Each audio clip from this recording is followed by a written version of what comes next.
देश के प्रधानमंत्री ने जो बयान दिया था मंगलसूत्र छीन के ले गया, उसको पे क्या बोलेंगे आप लोग? मंगलसूत्र की बात करते हैं, 80-20 की बात करते हैं, शमशान कब्रिस्तान की बात करते हैं, हिंदू मुसलमान की बात करते हैं। CNRC से हमें दिक्कत है, भारत के संविधान अनकॉन्स्टिट्यूशनल जो है उस पर बहुत अभी चल भी रहा है, स्टे भी मिला है, इसी वजह से स्टे मिला है जो हमें दिक्कत है, क्योंकि हम इस देश को एकजुट रखना चाहते हैं। लेकिन जो आज सत्ता में सरकार बैठी हुई है इस देश को तोड़ने का काम कर रही है। आज इस देश में हिंदू मुसलमान कर भाई से भाई को लड़ाने का काम कर रही है। राम मंदिर का आज तक नहीं गए, नोएडा गया तो कह रहे हम नहीं जाएंगे। भाई वो अपने हिसाब से जाएंगे, लेकिन राम मंदिर ये नहीं भाजपा ने, वो सुप्रीम कोर्ट ने बनवाया। सुप्रीम कोर्ट का फैसला इस देश के मुसलमानों ने भी माना, हिंदू ने भी माना। बाबा बागेश्वर धाम ये तय करेगा सरकार किसका बनेगा किसका नहीं। ढोंगी बता देते हैं ना उनको, वही वाली बात। कहीं ना कहीं एक आस्था उनसे जुड़ती है हिंदू समाज की। मैं कह रहा हूँ कि आस्था की क्या बात है, वो मंदिर तक महदूद रहे। प्रधानमंत्री जी बयान दे रहे हैं कि पेट्रोल कम यूज करिए, 2 गाड़ियों से दिखावा कर रहे हैं। आप नहीं पता आर्थिक स्थिति ऐसी तैसी होने वाली है, आप आगे देख लीजिए आप कितना बुरा। आजम खान साहब को 50 साल हो गए राजनीति में, आज तक उनके ऊपर कोई भ्रष्टाचार का केस तक नहीं है। जब से 2019 से आजम खान साहब के ऊपर 350 मुकदमे, कुर्ता पजामा टोपी लगाना जुल्म लग रहा है, हमें ट्रेनों में से फेंका जा रहा है। ऐसे लोगों से सावधान हो जाओ जो देश को तोड़ने की बात कर रहे हैं। RSS से जुड़े हुए लोग हैं, हिंदू परिषद से लोग हैं, सभा उल्टी सीधी बना के बैठे जो देश में नफरत पैदा कर रहे हैं। आज समाजवादी पार्टी के नेताओं ने एक जंतर मंतर में बड़ा प्रदर्शन किया है और कह रहे हैं कि आजम खान की रिहाई होनी चाहिए, उन्हें न्याय मिलना चाहिए। तमाम लोगों से जुड़कर जानेंगे। पहले तो आप अपना शुभ नाम बताइए। मेरा नाम डॉक्टर आजमी है। आजमी जी मुझे ये बताइए, डॉक्टर आजम खान को क्या रिहाई दिलवाना चाहते हैं? 2019 में उन्होंने बयान दिया लोकसभा चुनाव के दौरान कि कलेक्टरों से डीएम से जूता साफ तक करवाएंगे, उन्होंने ये तक बयान दिया। ऐसा है, ये जो जवाब उन्होंने दिया था ये कुछ लोगों के साथ वहाँ ऐसे बहुत गलत तरीके से उनका व्यवहार हो रहा था। क्या बोलते हैं इनका प्रशासन का, तो उसे लेके उन्होंने एक बयान दिया था और उसी बयान के लिए ही उन्हें 2 साल की सज़ा हुई थी। अच्छा मुझे ये बताइए, ये बयान सही है क्या? कलेक्टर और डीएम से जूते साफ करवाएंगे, ये कन खुजिया कुछ ऐसे करके उन्होंने बयान दिया। देखिए, भारत के संविधान के अंदर बहुत सारी चीजें हैं जिन पर टिप्पणी की जा सकती है, लेकिन आज जिस बयान का आप जिक्र कर रहे हैं, देश के प्रधानमंत्री ने जो बयान दिया था मंगलसूत्र छीन के ले गया, उसको पे क्या बोलेंगे आप लोग? मंगलसूत्र की बात करते हैं, 80-20 की बात करते हैं, शमशान कब्रिस्तान की बात करते हैं, हिंदू मुसलमान की बात करते हैं, उस पर आपकी आवाज नहीं खुलती। हिंदू मुसलमान की बात करता है। जो सत्ता उत्तर प्रदेश में किसकी सत्ता है? भाजपा के योगी जी ने बयान नहीं दिया क्या? देश के प्रधानमंत्री ने बयान नहीं दिया क्या? उन पे किसी पे FIR होने का काम नहीं किया। लेकिन जब उनकी सरकार आती है, योगी जी पे कितने मुकदमे थे, अपने मुकदमे वापस लेने का काम किया। आप आज ये बात कर रहे हैं यहाँ पर बैठकर कि आजम खान पे कितने मुकदमे, बकरी चोरी का मुकदमा है, किताब का मुकदमा है, ये सब फर्जी मुकदमे।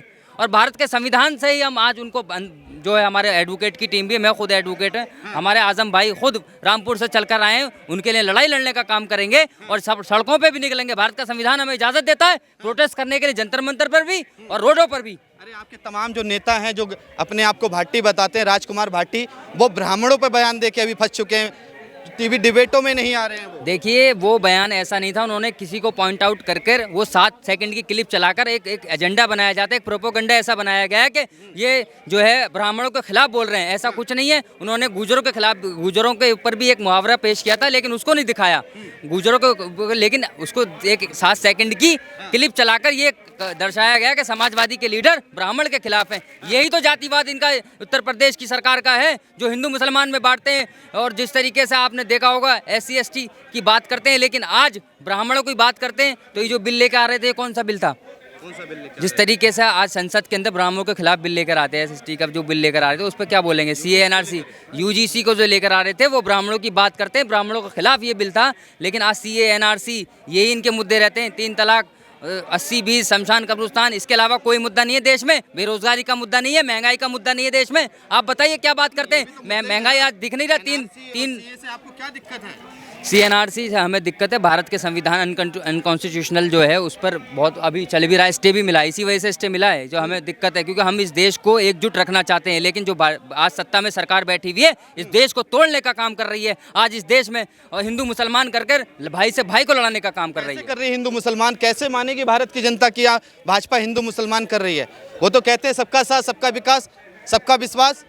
जितने हिंदुओं को घर दे रही है उतने मुसलमानों को दे रही, जितना राशन हिंदुओं को दे रही है उतना मुसलमानों को दे रही है। अपने घर से दे रही है, देश का जनता का पैसा, टैक्स का पैसा वहीं से अखिलेश दे रही है। यादव भी घर से नहीं दे रहे। अखिलेश यादव जी ने कभी नहीं कहा, चाहे अपोजिशन के लीडर हों, उन्होंने कभी बयान हिंदू मुसलमान के नहीं, उन्होंने ये कहा, चाहे वो राहुल गांधी जी हों, अखिलेश यादव जी हों, कि हम 100 इलेक्शन हार जाएंगे लेकिन इलेक्शन में हिंदू मुसलमान नहीं करेंगे। अरे महंगाई की मुद्दों की बात करिए ना, महंगाई की बात करिए, बेरोजगारी की बात करिए। आज आप LPG का सिलेंडर के रेट देख लीजिए और डीजल के प्राइस देख लीजिए, इस किसानों के मुद्दे पर देख लीजिए, कितना किसान परेशान है। आय दुगनी करने की बात की गई थी, 2 करोड़ युवाओं को रोजगार देने की बात कर रही थी, लेकिन उस पर तो कोई बयान नहीं देंगे। लेकिन आज उनको बयान देना है आजम खान को कैसे फंसाना है, आज जो अपोजिशन में बैठे हुए लीडर उनको जेल कैसे भेजना है। परवेश वर्मा को आज मंत्री बना रखा है, जो दिल्ली में दंगे हुए थे जिस तरीके से बयान दिए हमने देखे। कपिल मिश्रा जैसे मंत्री बने बैठे हैं जिन्होंने मोदी जी के खिलाफ टिप्पणी करने का काम किया, लेकिन उनको वॉशिंग मशीन ऐसी है भारतीय जनता पार्टी के पास, जो ऐसे भ्रष्ट नेता होते हैं उनको अपनी पार्टी में लेने का काम करते हैं। समाजवादी पार्टी में भी शामिल हुए जो आपके बारे में बहुत कुछ कहते थे। बताइए कितने नेता शामिल हुए हैं? जो भाजपा से भी आए कौन आए? और नाम बताइए ना। और भाजपा से भी समाजवादी में। अरे भाई साहब मेरी बात सुन लीजिए, आज खुद अजीत पवार से लेकर, चलो उनका तो अब डेथ हो गई है, छगन भुजबल से लेकर आज शुभेंदु अधिकारी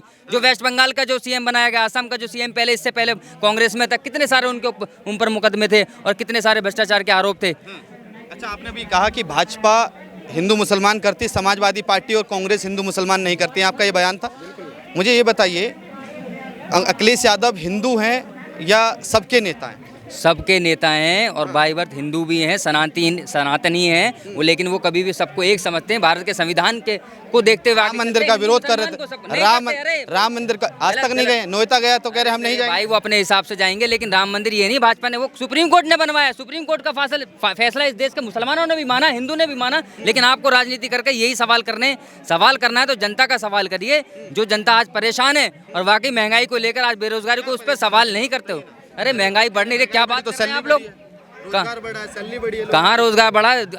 आज प्रधानमंत्री जी बयान दे रहे हैं कि पेट्रोल कम यूज करिए, 2 गाड़ियों से दिखावा कर रहे हैं। आप नहीं पता आर्थिक स्थिति ऐसी तैसी होने वाली है, आप आगे देख लीजिए, आप कितना बुरा हाल होगा। दिखावा भी नहीं कर रहे समाजवादी पार्टी के नेता, 40-40 गाड़ियां लेके चल रहे हैं। अरे भैया ये 40-40 गाड़ियाँ तो देश के प्रधानमंत्री के आज 10 साल से याद नहीं आया क्या? 40 गाड़ियाँ चल रही थी, आज 10 दिन पहले, आप 2 दिन पहले दिखावा कर रहे हैं 2 गाड़ियों का लेकर। 10 साल 12 साल से आपकी सरकार आ रही, 40-40 गाड़ियों का काफिला लेकर चल रहे हैं, जब तो आपकी आवाज़ नहीं खुली। आप कैसी बातें करते हैं? आप ज़मीनी बात करिए, मुद्दों की बात करिए। रामपुर से लोग चल कर आए, रामपुर के हमारे भाई डॉक्टर आजम खान जी के सपोर्ट में आए, इनसे पूछिए, इनका दर्द पूछिए कि इनका नेता और ये किस तरीके से मेहनत कर रहे हैं यूथ में, इनसे पूछिए, सवाल करिए कि किस तरीके से इनके नेता को फंसाया गया है। किस तरह से आपके नेता को फंसाया गया है? उन पर बकरी चोरी का, फर्जी दस्तावेज का आरोप लगता है। ऐसा है सिद्ध भी होते हैं आरोप नहीं लगता भाई। आजम खान साहब को 50 साल हो गए राजनीति में, आज तक उनके ऊपर कोई भ्रष्टाचार का केस तक नहीं है। जब से 2019 से आजम खान साहब के ऊपर 350 मुकदमे। नहीं, बताया जाता है कि वो पुलिस को है ना बकरी भैंसों के पीछे दौड़वाते थे कि बकरी भैंस चोरी हो गई है हमारी। ऐसा कुछ नहीं है, सब बनावटी बातें हैं। आजम खान साहब एक बहुत अच्छे नेता हैं जिन्होंने अपने कार्यकाल में एक ऐसा विश्वविद्यालय बनाया है जिसमें बच्चों को अच्छी से अच्छी शिक्षा मिलेगी, और एक वो मेडिकल कॉलेज बना रहे थे, वो ही बनता। लेकिन आजम खान साहब को फंसाया गया है। कोई ऐसा मुकदमा बताइए, कोई ऐसा इतिहास बताइए उनका। फंसाया गया क्या? वो मुसलमान है इसलिए भाजपा सरकार फंसा? बिल्कुल वो मुसलमान है, यही तो वो अपनी सजा भुगत रहे हैं। क्या मुसलमान होना देश में गुनाह है? मुझे तो ऐसी लग रहा है, ऐसी लग रहा है। बताइए, सबको एक साथ क्यों नहीं समझा जा रहा है? देश सबका है। क्या भेदभाव की पॉलिटिक्स हो रही है भारत? बिल्कुल, कैसे 2019 से हो रही है। कैसे हो रही है? आप ही देखिए ना, आप जगह जगह घूमते हैं, क्या आपको दिखता नहीं है देश का क्या हालात कर दिए? यहाँ कुर्ता पजामा टोपी लगाना जुल्म लग रहा है, हमें ट्रेनों में से फेंका जा रहा है, आपको दिख नहीं रहा? आप दिखाइए ना ये चीजें। कहाँ फेंका जा रहा है, कौन कर रहा है, ये बताइए नाम मुझे। जैसे एग्जाम्पल हैं, जुनैद का एग्जाम्पल है, जिस तरीके से ट्रेन में मारा गया, बहुत सारे जुनैद का एग्जाम्पल है, विनोद का एग्जाम्पल है। मैं आपको विनोद का बता रहा हूँ, मेरठ का कांड बता रहा हूँ, हिंदू था वो, गर्दन काट दी उसकी। भाई आपका तो प्रोपेगेंडा मीडिया यहाँ पे आके हिंदू मुसलमान कर रहा है। आप एक तर्क दे रहे हैं, मैं दूसरा तर्क दे रहा हूँ। सुन लीजिए, आज यहाँ बात करिए, जमीनी जो बात है जिसके लिए प्रोटेस्ट के लिए लाया गया उस टॉपिक पे बात करिए ना। आप कहाँ इधर उधर घुमाए जा रहे हैं? हम आजम खान की बात कर रहे हैं, जिस तरीके से उनको नाजायज फंसाया गया, जेल भेजा गया, उस पर टॉपिक पे बात करिए ना। अरे वो तो भारतीय जनता पार्टी कर रही है ना, उनके लोग जो हिंदू परिषद से लेके फलाने से लेके ऐसे उल्टे सीधे वो बनाए हुए RSS, ये सब लोग कर रहे हैं। उनको सबको पता है, जनता को पता है, यहाँ पे सब लोग आए हुए, हिंदू भी आए हुए, मुसलमान आए हुए, सब लोग एक साथ होकर प्रोटेस्ट कर रहे हैं। आपको वो नजर नहीं आ रहा क्या? इसमें भी एंगल देखेंगे। क्या बात करते हैं आप यार? ऐसे लोगों से सावधान हो जाओ जो देश को तोड़ने की बात कर रहे हैं। आरएसएस से जुड़े हुए लोग हैं, हिंदू परिषद से लोग हैं, सभा उल्टी सीधी बना के बैठे जो देश में नफरत पैदा कर रहे हैं। इनके खिलाफ हम लोग आवाज़ उठाने का काम करेंगे। और रामपुर के आजम खान साहब जो आज सबके नेता भी हैं, जो सब लोग आए उनके फेवर में हैं, उनके जो इस तरीके से गलत मुकदमे लगाए गए उसको प्रोटेस्ट करने के लिए हम लोग आए। इसमें अखिलेश यादव की कहीं फोटो नहीं दिखाई दे रही है। अखिलेश यादव तो आपकी पार्टी के बड़े नेता हैं, एक ही फोटो है बस उनकी। देखिए रिहाई इनके लिए मांगने आए हैं ना, इनसे बात करिए। रिहाई इनके लिए मांगने आए हैं ना। अखिलेश यादव तो साथ में खड़े वो फोटो उनका वहाँ लग रहा है ना। अच्छा, इसमें तो ये छोटे-छोटे पोस्टर में अखिलेश यादव का फोटो नहीं लगे। ये हम दिखाने की कोशिश कर रहे हैं, ये इन लोगों के साथ जास्ती हो रही है, जुल्म हो रहा है। इन्हें इंसाफ दीजिए, इंसाफ। अखिलेश यादव क्यों नहीं संसद में खड़े होकर बोलते हैं? बिल्कुल बोलते हैं अखिलेश यादव जी हमारे फुल सब। आप देखते ही कहाँ हैं? आप कौन से चैनल देखते हैं भाई? आप उनके पास जाके बात करिए, अखिलेश यादव से पूछिए। अखिलेश यादव जी अभी भी आजम खान साहब के घर आए थे मिलने, जब आजम खान साहब आए थे वो उनका दुख दर्द कितने दिनों बाद आए तो वो खबर तो लेते रहते हैं। कितने साल बाद? वो जेल से आए थे, उसके बाद जेल में भी मिलने उनके लीडर समाजवादी पार्टी के जेल में जाते हैं। वो अगर अखिलेश यादव मना कर देंगे तो कोई जाएगा? उनके लीडर जाते हैं ना मिलने लगातार। और जिस तरीके से वो आए थे घर पर, तो वो आजम खान से मिलने अखिलेश यादव जी आए, 2 बार आए, 1 बार नहीं 2 बार मिले हैं। क्या लग रहा है इस बार किसकी विदाई और किसकी वापसी हो रही है? देखिए, जो नफरती लोग हैं, जो देश में नफरत फैला रहे हैं, जो हिंसा फैला रहे हैं, उनकी विदाई तय है। और 2027 में गठबंधन की सरकार आएगी, चाहे वो कांग्रेस से गठबंधन हो, समाजवादी पार्टी का पीडीए की सरकार बनेगी। और जिस तरीके से मुद्दों की बात अखिलेश यादव जी करते हैं, राहुल गांधी जी करते हैं, वो मुद्दों की बात करते हैं, वो देश के हित की बात करते हैं, देश में रोजगार की बात करते हैं, महंगाई की बात करते हैं। जिस तरीके से आज लोगों को जीएसटी से मारा गया, किसानों की बात करते हैं, किसानों को किस तरीके से लाठियों से मारा गया, हमने नहीं देखा क्या डीएनडी में? और जिस तरीके से किसान बैठे हुए थे आंदोलन बॉर्डर पे, वहाँ पे कैसे मारा गया, वो आपको नजर नहीं आता? देश का किसान इस देश का नहीं है क्या? साजिद रशीदी जब डिम्पल यादव को नंगी बोल देते हैं ना, तो आपके नेता कुछ बयान नहीं दे पाते हैं। बयान नहीं दे पाते। उसको थप्पड़ मारने वाला भी एक ही समाजवादी पार्टी का कार्यकर्ता था। सही हुआ जो भी है, अरे वो सही है, ठीक है, उसको सबक सीख गया। ऐसे लोग भारतीय जनता पार्टी के पपलू हैं जो हमेशा उनके कहने पर उनसे पैसा खाकर इस तरीके के बयान देते हैं और मीडिया में हाईलाइट होने के लिए वो ये काम करते हैं। और इसी बात का उनको जो है एक तमाचा पड़ चुका है। ऐसे लोगों को डेली तमाचे पड़ने चाहिए। ये कह रहे हैं 27 में समाजवादी नफरती लोग विदाई करेंगे और जो पीडीए की बात कर रहे हैं वो आएंगे यहाँ पर यूपी के अंदर। मुझे एक बात बताइए, जो बाबा बागेश्वर को ढोंगी बता देते हैं, कहते थे ढोंगी नेता है, आपका राजकुमार भाटी का बयान है, ब्राह्मण समाज उनसे रूठा हुआ है आप लोगों से, कैसे आएंगे आप? क्या बाबा बागेश्वर धाम ये तय करेगा सरकार किसका बनेगा किसका नहीं? ढोंगी बता देते हैं ना उनको। वही वाली बात, कहीं ना कहीं एक आस्था उनसे जुड़ती है हिंदू समाज की। मैं कह रहा हूँ कि आस्था की क्या बात है, वो मंदिर तक महदूद रहे। जो पुजारी है, पंडित है, वो मंदिर तक महदूद रहे, ना कि वो सत्ता में आए, ना वो ये कहेगा इसका वोट दो उसका वोट दो। वो अपने काम करे, हाँ, वो जो है जो काम है वही काम करे, ना उससे जो है देश का ये हो।